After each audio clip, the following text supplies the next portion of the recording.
Melton. I'm here today with Brian McLaren. This is his new book, Naked Spirituality. It just came out Tuesday. It's also available on Kindle.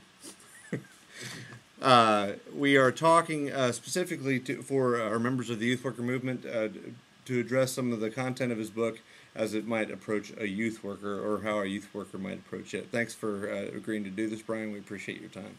I'm really glad to be with you. How would you encourage a youth worker to go about, and speaking right from your book, that's what I'm encouraging you to do, how would you encourage a youth worker to go about finding their own spirituality while still being able to lead others in theirs? And there's a couple of ways I'm asking this. How do they go about gently finding their own spirituality without losing faith, in depending upon where they find themselves? And how do they continue to lead others while wrestling with their own faith?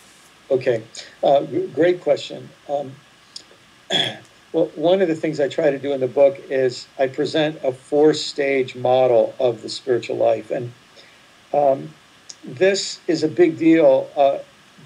You could make it 5 stages, you could make it 9 stages, you could make it however many stages you want.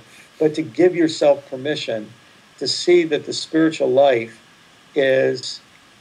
does have certain natural seasons and stages to it. Once you give yourself that permission, I think it really can help you, and then it helps you help others.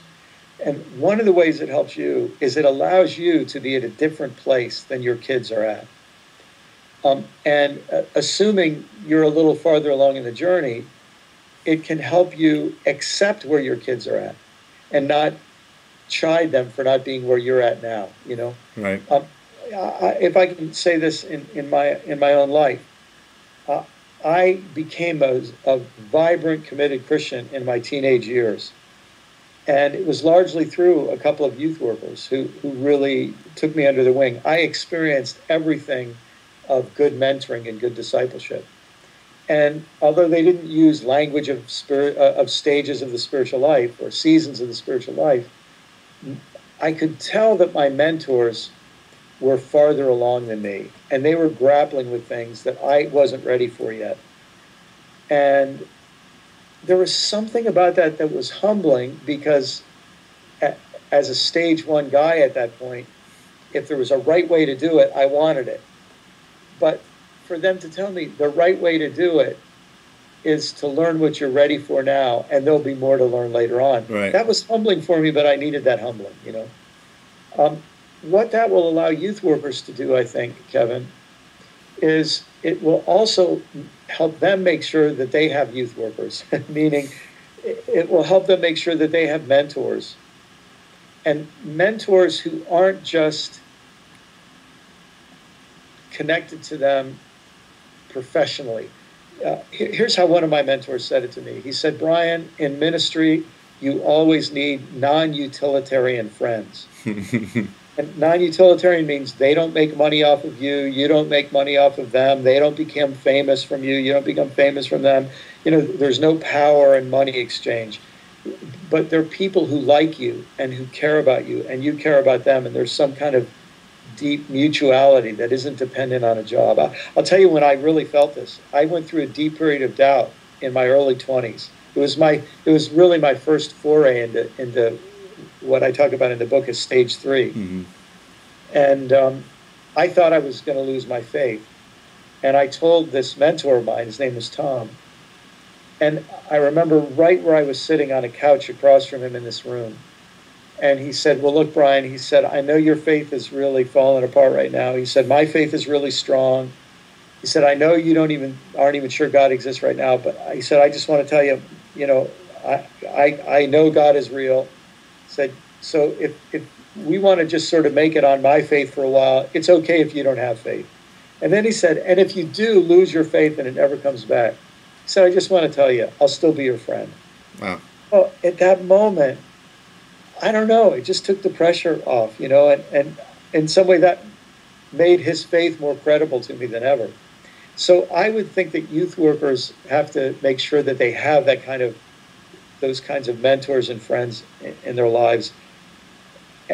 That will mean more than anything else. And thinking in terms of stages will be good in that way. Did I hit both sides of the question? I'm I not think so. sure. Yeah. Okay. It's interesting because the idea for a Wesleyan is all about the journey, and Yep. so the emphasis for me with my guys is always to push them uh, to just make sure that they keep moving, because it's Yeah. like you say, I feel like a lot of times when they hit college, it's like you get to pull back the curtain finally and say, Yeah. all right, now here's some actual spirituality. I know we've been doing this all along, but here's the real world, and Yeah. that kind of thing. So the idea of just keeping them moving and letting them see that there is something more than what they're in right now without slamming the door on them is, I think, is pretty well said. And it's a delicate thing, especially for people in that first stage of simplicity, because in their mind, acceptance is based on being right. And it's you're either right or wrong. There isn't a journey. There aren't gradations.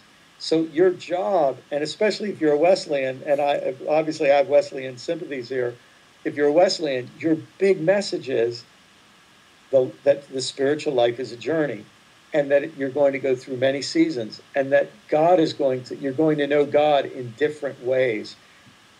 And if you can tell them that's the right way to think about it. Right. Stage one wants to be right, so they won't get it, they won't feel it, but they'll make a commitment to it because a person they trust is telling them, I believe the truth. Hmm. Excellent. All right. Well, thank you for your time. The book is Naked Spirituality. It's an excellent read. It's great for youth workers to work through their own seasons of faith and help youth do the same thing. Brian, thank you for your time today. Thank you very much.